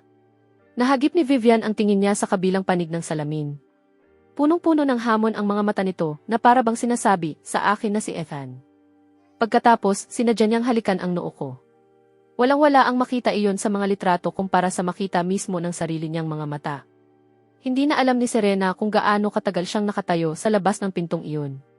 Hanggang sa mapadaan ang isang nurse na umiikot sa mga silid. Miss, saang silid po kayo? Bakit kayo nakatayo rito? Bumuka na ulit ang mga sugat ninyo, hindi ba ninyo nararamdaman? Halina po, ibabalik ko kayo para mapalitan ang benda. Basta na lang siya nagsabi ng isang numero ng silid at sumunod sa nurse na parang wala ng kaluluwa. Alam niyang sinadya iyon ni Vivian. Sinadya nitong ipakita sa kanya ang tagpong iyon. Sinadya siyang inisin. Sinadya siyang piliting sumuko. Pero hinding-hindi niya hahayaang manalo si Vivian. Kinabukasan, kumatok ang isang bodyguard sa pinto niya. Miss Sue, kakalabas lang ni Mr. Jayang para bumili ng almusal. Papunta na siya ngayon sa espesyal na silid. Sa mismong pagkarinig niyon, napakabilis na nag-ayos si Serena. Habang naglalakad ako, bigla niya akong hinila papasok sa silid niya at agad na ikinandado ang pinto. Ethan, pakiusap, huwag kang maging napakalamig. Nasasaktan din ako. Hindi mo ba ako kayang kaawaan kahit kaunti? Habang nagsasalita siya, hinawakan niya ang kamay ko at hinila iyon papunta sa katawan niya na para bang hinihiling niyang saktan ko siya. Pero napakahina ng paghila niya. Bahagya lang nitong naiangat ang damit pang ospital niya. Nakasandal ang baba niya sa balikat ko. Malinaw kong naririnig ang tibok ng puso niya. Sobrang lapit. Hindi ito nararapat. Kasasagi pa lang ng kaisipang iyon sa isip ko, may ilang malamig na luhang tumulo sa balikat ko, dahilan para bahagya akong mapakibot. Pero wala akong naramdamang kahit katiting na awa. Ang tanging naramdaman ko ay pagkasuklam. Serena, kung hindi mo talaga mapigilan ang sarili mo, hanapin mo si Jaden. Tigilan mo na ang pagpapapansin sa akin. Wala akong interes sa iyo. Sa totoo lang, nasusuklam ako sa iyo. At tungkol sa paghingi mo ng tawad. Kung iyan lang ang kaya mong ipakitang sinseridad, ibig sabihin, biro lang pala ang lahat ng mayroon tayo noon. Hinila ko ang kamay ko pabalik at walang awa siyang itinulak palayo. May asawa na ako. Hindi kita mapapatawad. Hindi ba sapat na kasama mo ang pinakamamahal mong si Jaden? Sa nakita ko, napakasaya ninyo noong wala ako. Hindi mo ako kailangan. Tapos na tayo. Tumalikod ako para buksan ang pinto. Hinawakan ni Serena ang kamay ko. Ethan, hindi yun totoo. Mahal na mahal talaga kita. Wala na akong gusto kay Jaden. Hinding-hindi ko na siya kukontakin. Bigyan mo lang ako ng isa pang pagkakataon. Ipapakita ko sa iyo ang sinseridad ko. Ipapakita ko talaga. Ang tanging isinagot ko ay isang malakas na sampal sa mukha niya, kasunod ang isang galaw na minsan ay siya mismo ang nagturo sa akin, isang sipa na eksaktong tumama sa ibabaw ng sugat niya. Hindi ko kailangan. Ayoko na sa iyo. Mariin siyang nagnalit ng mga ngipin na pasinghap sa tindi ng sakit at pilit itong tiniis. Kasabay niyon, binuksan ko ang pinto at dumiretso sa mga bisig ng taong naghihintay sa labas. Mahigpit akong niyakap ni Vivian, punong-puno ng pag-aalala ang mga mata niya. Ethan, ayos ka lang ba? Umiling ako. Ayos lang ako. Tara na. Wala nang sinabi si Vivian. Pero lumingon siya kay Serena, bahagyang naningkit ang matalim niyang mga mata. May nabubuo na akong plano. Kung hindi sapat ang kasal para tuluyan ng sumuko si Serena, kailangan pa ng ibang paraan. Piliting tiniis ni Serena ang sakit at sinubukang sumunod. Pero hinarangan siya ng isang doktor na umiikot sa mga silid. Habang pinapanood niyang mawala ako sa paningin niya, biglang nawala ang lahat ng lakas niya. Bumagsak siya sa kama at hinayaang gamutin ng doktor ang mga sugat niya.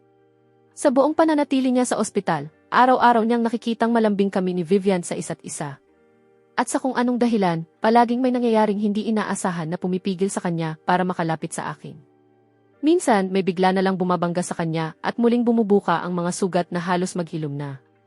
Kung hindi man iyon, sunod-sunod na muntik na siyang makaabot sa akin, pero laging may humahadlang. Para bang mismong tadhana na ang kumakalaban sa kanya. Pero alam na alam niya kung sino ang nasa likod ng lahat ng iyon. Si Vivian. Nagtiis si Serena hanggang sa araw ng paglabas niya sa ospital. Nagpalipad siya ng napakaraming rosas sa pamamagitan ng assistant niya at naghintay sa harap ng Grand Theater. Maraming dumaraan ang napapahinto sa sobrang gandang tanawin at nagbubulungan sa isa't isa. Sino kaya ang hinihintay ng napakagandang babaeng iyon? Sino man siya, napakaswerte niya. Kung may gagawa sa akin ng ganyan, papakasalan ko agad. Pagkarinig sa mga salitang iyon, hindi napigilan ni Serena na bahagyang mapangiti. Ito ang mga paborito kong rosas. Noon, sa tuwing nagkakamali siya, iyan ang ginagamit niya para humingi ng tawad. At halos agad ko naman siyang napapatawad. Matapos ang tila napakahabang paghihintay, natapos din ang pagtatanghal sa sayaw. Isa-isang lumabas ang mga mananayaw. Isang payat at matangkad na binata ang lumabas ng pinto. Likas na lumapit si Serena. Ethan? Pero sa mismong sumunod na sandali, tuluyan siyang natigilan. Jaden? Ano nang ginagawa mo rito? Agad na nawala ang ningning sa mga mata niya at napalitan iyon ng pagkadismaya at pagkasuklam. Sino ang nagsabing magbihis ka ng ganyan?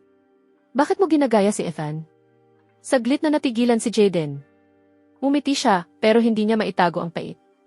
Serena, tingnan mo. Napagkamalan mo akong siya. Hindi ba ibig sabihin noon, mahusay kong nagaya siya? Kung gusto mo ang itsura niya, bakit hindi mo subukang magustuhan ako kahit kaunti pa? Kaya kitang mahalin tulad ng pagmamahal niya sa iyo. Serena, pakiusap. Sumuko ka na kay Ethan. Dahan-dahang umakyat ang kamay niya sa balikat ni Serena na parang ahas, saka yumuko para halikan siya sa labi. Pero sa isang kisap mata ng paglilinaw ng isip niya, tumambad sa paningin niya ang malamig at malayong tingin ko. Naglalakad ako papunta sa kanya. Biglang natauhan si Serena. Isang tibok na lang ng puso bago dumampi ang halik. Marahas niyang itinulak si Jaden hanggang sa bumagsak ito sa sahig. Hindi kanya kamukha. Kahit gaano ka pamanggaya, hindi ka pa rin siya. Siya lang ang gusto ko. Napaupo si Jaden sa sahig. Namutlang parang papel ang mukha niya. Nalaglag pa sa sahig ang isang bahagi ng peluka niya. Pero ni hindi man lang napansin ni Serena ang kaawa-awa niyang kalagayan. Likas niya akong tinawag. Ethan! Pero ni isang sulyap ay hindi ko siya binigyan. Dumiretso ako at hinawakan ang kamay ni Vivian. Matagal ka bang naghintay? Umiling si Vivian. May bahagyang ngiti sa labi niya. Hindi naman. Kahit gaano pa katagal.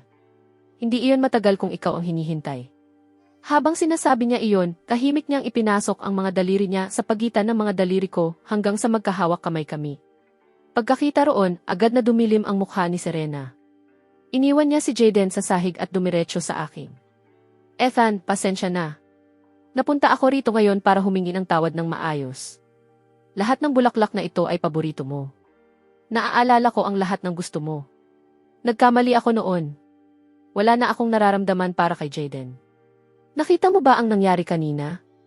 Bago pa man ako makatanggi, humarang na si Vivian sa pagitan namin. Serena, walang taong napagkakamalan ang taong tunay nilang minamahal. Aminin mo na. Hindi mo lang talaga minahal si Ethan ng sapat. Kung hindi, paano mo siya mapagkakamalan kay Jaden? Hindi nga halos magkamukha ang panggagaya niya. Sa mismong pagkarinig sa mga salitang iyon, nawala ang lahat ng kulay sa mukha ni Serena. Paulit-ulit na nanginig ang mga labi niya, pero wala siyang masabi. Wala siyang maisagot. Dahil totoo namang napagkamalan niya si Jaden na ako. Nang balikan niya sa isip ang nangyari, saka lang niya napagtanto na hindi naman pala talaga kapanipaniwala ang panggagaya ni Jaden. Bawat kilos nito ay pilit at hindi natural. Halos hindi na niya kayang tumingin sa akin, natatakot siyang makakita ng pagkadismaya sa mga mata ko. Pero wala akong pakialam sa alinman sa mga iyon.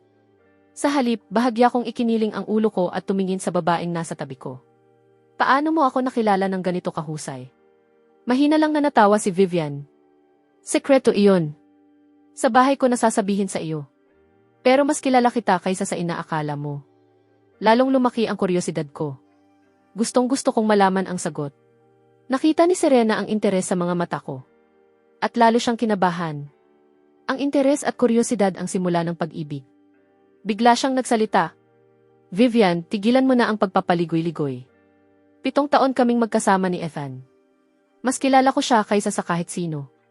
Tama, nagkamali ako ngayon. Pero dahil lang matagal na kaming hindi naging malapit. Ikaw naman, ano nang dahilan mo? Huwag mong sabihing nalaman mo ang lahat ng ugali ni Ethan dahil lang sa mga kaswal na kwento ko sa mga kaibigan ko. Sigurado akong sinadya mong magsiyasat tungkol sa kanya noon pa. Ang sunod-sunod niyang tanong ay nagtanim ng bahagyang pagdududa sa isip ko. Sinulyapan ni Vivian si Jaden ang may bahid ng pagkasuklam. Alam ng lahat na hindi kami magkasundo ni Jaden. Pangalawa, kung hindi dahil sa iyo, matagal na sanang naging kami ni Ethan. Hindi ko balak ikwento rito ang kwento namin. Pero nagbago na ang isip ko. Hayagan siyang tumingin kay Serena nang may paghamak. Magkaibigang matalik ang nanay ko at ang nanay ni Ethan. Noong mga bata pa kami, pinagkasundo na nila kaming dalawa. Ethan, nasa iyo pa ba ang kalahati ng palawit na jade? Hinawakan ko ang kalahating palawit na nakasabit sa lig ko. Puting jade iyon na may pulang batik sa gitna, parang isang patak ng dugo. Pero kalahati na lang ang natitira rito. Maraming beses na akong tinanong noon ni Serena tungkol dito. Basag ito at hindi buo. Bakit lagi ko pa rin itong isinusuot? Ang lagi ko lang sinasabi sa kanya, alaala iyon na iniwan ng mga magulang ko, kaya natural lang na iingatan ko iyon. Hindi na niya iyon masyadong pinag-isipan. Hindi man lang niya naisip na may kaugnayan iyon kay Vivian. Inilabas ni Vivian ang kalahati niyang piraso. Nang pagsamahin ang dalawa, eksaktong nagtagpo ang mga ito. Noong bata ka pa at pumupunta ka sa bahay namin para maglaro, hinawakan mo ang palawit na ito at ayaw mo na itong bitawan. Espesyal itong ipinagawa ng tatay ko noong ipinanganak ako, kaya hindi kita pwedeng hayaang kunin iyon. Halos maagaw ko lang ito pabalik, pero aksidente ko itong nahulog at nahati sa dalawa. Dahil gustong-gusto mo ito, ibinigay ko sa iyo ang kalahati. Ethan, napakatagal na nating magkakilala. Mas matagal pa kaysa sa inaakala mo. Hinila niya ako sa mga bisig niya. Likas akong sumandal sa balikat niya habang unti-unting luminaw sa isip ko ang mga alaala noong bata pa ako. Ikaw si Vivian. Ikaw pala iyon noon. Naalala mo na rin sa wakas. Nang marinig ko ang kumpirmasyon niya, tuluyan akong natigilan. Noong bata pa ako, inalagaan ako ni Vivian sa lahat ng paraan. Madalas kaming maglaro ng bahay-bahayan.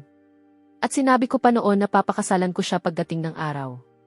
Hindi ko akalaing matutupad pala talaga ang pangakong iyon. Hindi ko napigilan ang mapangiti. Sa tabi namin, nagdilim ang mukha ni Serena sa sobrang galit. Kinagat niya ang sariling labi hanggang sa dumugo. Pinagsisisihan niya ang lahat. Sana raw ay hindi na lang siya nagsalita. Ang bahaging iyon ng pagkabata ni Ethan ay hindi niya kailanman naging bahagi. Pero alam ni Vivian ang lahat ng nangyari sa loob ng 7 taon na magkasama kami ni Serena. Malakas na sinuntok ni Serena ang sasakyan. Nagkalat sa lupa ang mga talulot ng bulaklak. Nawala na ang dating ningning ng mga magagandang rosas. Ethan! Likas niya akong tinawag, pilit na inaagaw muli ang atensyon ko. Hindi niya kailanman inakalang darating ang araw na kahit mapalingon lang ako sa kanya ay magiging napakahirap na. Sa likuran niya, ganoon din ang iniisip ni Jaden. Bakit parang walang lugar para sa akin sa mga mata niya? Ano ba ang mayroon kay Ethan at hindi ko kayang pantayan? Habang lalo niyang kinikimkim ang mga iniisip na iyon, unti-unting napuno ng puot ang mga mata niya. Habang pinapanood niyang magkasabay kaming naglalakad palayo ni Vivian, kumapit siya kay Serena habang humahagulgol. Serena, pakiusap, tingnan mo naman ako. Hindi ka na niya mahal. Ako lang ang totoong nagmamahal sa iyo. Pero itinulak siya ni Serena palayo, nananatiling nakatitig ang mga mata niya sa papalayong anyo ko. Jaden, hindi mo dapat ako mahalin. Hahanapan kita ng magiging nobya. Makipagkita ka sa kanya. Wala nang nahawakan ang kamay ni Jaden. Ang likod na lang ni Serena ang nakikita niya. Wala nang pakialam si Serena sa nararamdaman niya. Ang mahalaga lang sa kanya ay maabutan ako. Pero umuwi na kami ni Vivian. Nahinto si Serena sa mismong tarangkahan ng subdivision. Wala man lang siyang pahintulot na makapasok. Wala siyang magawa kundi umalis. Nagsimulang umambon. Hindi siya sumakay sa kotse. Naglakad lang siya pauwi habang umuulan. Habang nakatitig siya sa malamig at walang lamang bahay, unti-unting napuno ng lungkot ang puso niya. Unti-unting tumaas ang lagnat niya.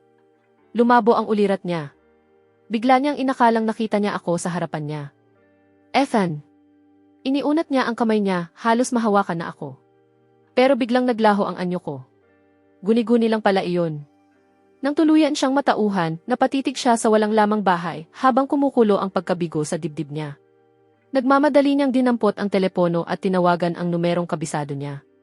Ethan, may sakit ako. Pwede mo ba akong puntahan? Mahina niyang sinabi iyon sa kabilang linya. Saglit kong narinig ang boses niya. Pero wala na akong puwang sa isip ko para isipin pa ang sinabi niya. Dumampi ang labi ni Vivian sa gilid ng labi ko, marubdob niya akong hinalikan, halos hindi na ako makahinga.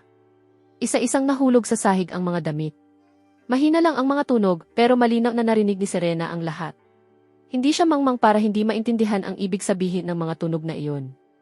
Paano niya hindi malalaman kung ano ang nangyayari sa kabilang linya? Nagmamadali niyang ibinaba ang tawag. Halos mabaliw siya sa pait at selos. Si Ethan ay akin. Paano ka pwedeng makasama niya? Gustong-gusto niyang sugurin kami at pigilan ang lahat. Pero wala na siyang lakas ng loob.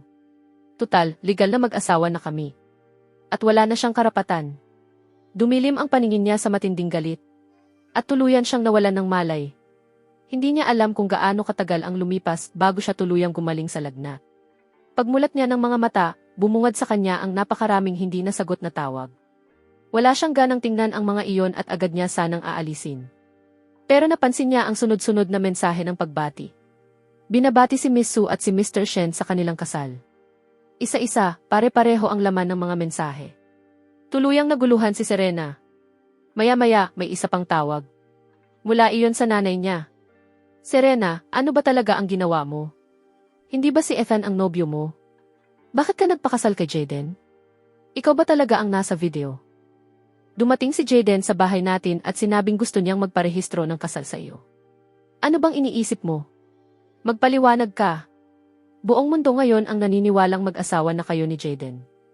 Ipinost ng baliw na iyon ang lahat ng video at litrato ninyong dalawa sa internet, ipinagsisigawan ang pagmamahal niya at pinipilit kang panagutan siya. Kung hindi mo siya papakasalan ngayon, paano mo aayusin ang gulong ito? Halos hindi makapaniwala si Serena sa narinig niya. Agad niyang binuksan ang social media account ni Jaden. Milyon-milyon na ang mga panonood at pag-like sa mga video at litrato. Halos lahat ng entertainment page ay ibinabalita ang malaking kantong pag-iibigan nilang dalawa. Nasa pinakatuktok pa ng trending list ang mga kaugnay na paksa. Ang mas ikinagulat niya, pati ang sarili niyang mga kaibigan ay ibinahagi rin ang mga post ni Jaden. May mga caption pang totoo pala. Talagang mahal na mahal nila ang isa't isa. Pakiramdam ni Serena ay napakakatawa ng lahat ng ito. Ni katiting na saya ay wala siyang naramdaman. Hindi niya maintindihan kung ano ba talaga ang nangyayari. Ma, ako na ang bahala rito.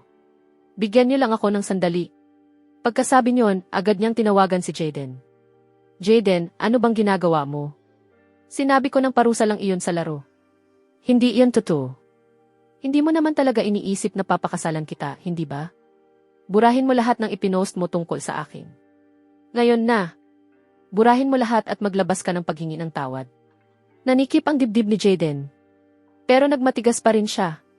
Serena, hindi ko buburahin ang kahit ano. Magparehistro na lang tayo ng kasal.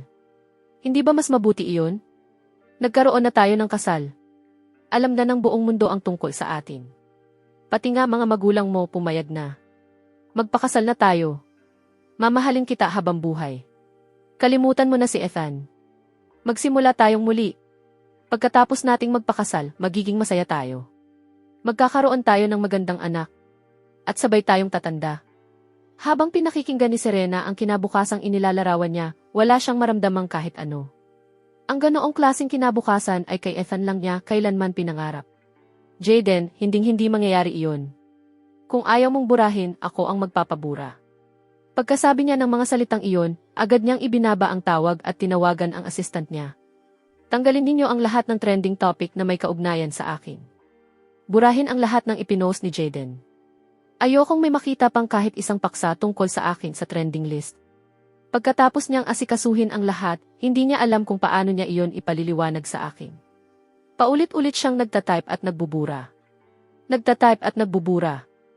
Hanggang sa iilang salita na lang ang natira. Wala akong kinalaman kay Jaden. Hinding-hindi ko siya papakasalan. Matagal siyang naghintay. Pero wala man lang dumating na sagot. Wala na siyang nagawa kundi sumuko. Maya-maya, sunod-sunod na tumawag ang mga magulang niya. Pinapauwi siya agad sa mansyon ng pamilya. Pagdating niya roon, nakita niyang nakaluhod si Jaden sa sahig, namumula at namamaga ang mga mata. Sa sandaling makita siya nito, biglang nagliwanag ang mga mata niya. Sir, ma'am. Dinadala ni Serena ang anak ko. Alam ng lahat sa lipunan natin na nagkaroon tayo ng kasal. Ang kulang na lang ay ang sertipiko. Gusto niyo ba talagang isilang ang apo niyo na walang pangalan, isang anak sa labas, katulad ko? Halos magitngit sa galit ang mga magulang ni Serena. Anak sa labas si Jaden. Hindi rin sila magkasundo ni Vivian na kasalukuyang namumuno sa pamilya Shen. Malayong-malayo siya sa pagiging karapat-dapat na maging asawa ng tagapagmana ng pamilyang Su. Pinakamasama sa lahat, katulad siya ng nanay niya. Puro maruruming paraan lang ang alam niya. Pero ngayon, may bata na raw na sangkot. Hindi malaman ng mga magulang ni Serena kung ano ang gagawin. Samantalang si Serena ay nakatayo lang doon, kasing itim at kasing lalim ng bangin ang mga mata niya, at puno ng panganib ang boses niya. Sinasabi mong dinadala ko ang anak mo. Nakakatawa naman. Wala akong maalalang natulog tayo sa iisang kama. Buntis ako nang walang nangyari. Talagang kahanga-hanga ang talento mo. Sinunggaban niya si Jaden sa lig. Kahit ganoon, puno pa rin ng pagkahumaling at desperasyon ang mga mata nito. Serena, wag mo naman akong tratuhin ng ganito. Patuloy ang pag-agos ng luha niya. Pero walang ni isa sa silid ang naawa sa kanya. Bigla na lang tumigil si Jaden sa pag-iyak. Tumingala siya sa mga magulang ni Serena at nagpanggap na matatag. Sir, ma'am, tama lang na magalit kayo sa akin. Totoo ang sinasabi ni Serena. Hindi kami nagkaroon ng relasyon. Wala talagang bata. Aalis na lang ako. Dadalhin ko na rin ang ebidensya ko. Nang banggitin niya ang huling dalawang salitang iyon, ebidensya ko, hindi siya naglabas ng anumang tunog. Ginagalaw lang niya ang mga labi niya. Pero agad iyong nabasa ng mga magulang ni Serena. At biglang sumiklab ang galit na hindi maipaliwanag. Nang akmang tatayo na si Jaden, biglang sumigaw ang nanay ni Serena. Tama na. Jaden, hindi ka aalis. Bibigyan ka namin ng sagot ngayong araw. Dalhin ninyo si Jaden sa kabila at bantayan niyo siya. Agad silang nagpatawag ng pribadong doktor para suriin si Serena. Tinitigan siya ng nanay niya ng labis ang pagkadismaya. Serena, paano ba kita pinalaki ng ganito kaka-responsable? Hindi pa ba sapat na sinaktan mo si Ethan? Pati ba naman ang sarili mong kinabukasan, itatapon mo rin? Kung ganoon mo kamuhian si Jaden, bakit mo pa ipinagkanulo si Ethan noong una? Halos manginig sa galit ang nanay niya habang paulit-ulit na itinuturo ang mukha ni Serena at sunod-sunod na napapabuntong hininga. Pagdating ng pribadong doktor, isinailalim niya si Serena sa masusing pagsusuri. Para makasiguro, nagpatawag pa sila ng isang manggagamot ng tradisyonal na medisina. Pero iisa ang naging resulta ng dalawa. Buntis si Serena. Impossible. Hindi makapaniwala si Serena. Alam niya ang sarili niyang katawan. Ma, Dad, siguradong binayaran sila ni Jaden para sabihin iyan. Hindi kami kailanman nagsiping. Gusto kong magkaroon ng sarili kong investigasyon. Agad na inutusan ng mga magulang ni Serena ang mga katulong na pigilan siya. Tama na. Dito na nagtatapos ang usaping ito ngayon. Hindi pa ba sapat ang kahihiyang idinulot mo sa pamilyang ito? Bukas, magpaparehistro ka ng kasal kay Jaden. Kayong lahat, kapag tumanggi si Serena bukas, kalagkarin niyo siya roon. Hinding-hindi mangyayari iyon. Marahas na kumawala si Serena sa pagkakahawak ng mga katulong at tumakbo palabas ng bahay. Galit na sumigaw ang ama niya mula sa likuran. Ibalik niyo siya rito. Magpapakasal siya kay Jaden, gusto man niya o hindi. Nagpunas si Jaden ng ilang luhang halatang pilit lang, habang puno ng pagkukwenta ang mga mata niya. Serena, ikaw ang nagtulak sa akin na gawin ito. Wala akong ibang pagpipilian. Pagkalabas ni Serena, agad niyang inutusan ang assistant niya na kunin sa pinakamabilis na paraan ang lahat ng kuha ng mga surveillance camera at mga litrato ng mga naging galaw niya nitong mga nakaraang araw. Ang natuklasan niya ay isang bagay na hindi niya kailanman inaasahang makita. Noong araw ng party sa Yete, may isang kamera sa sulok na nakuhanan ang buong pangyayari kung paano ako itinulak ni Jaden papunta sa dagat. Sa video, unti-unting nagsanib ang baliw na ekspresyon ni Jaden sa taong nakita niya kanina. Hindi.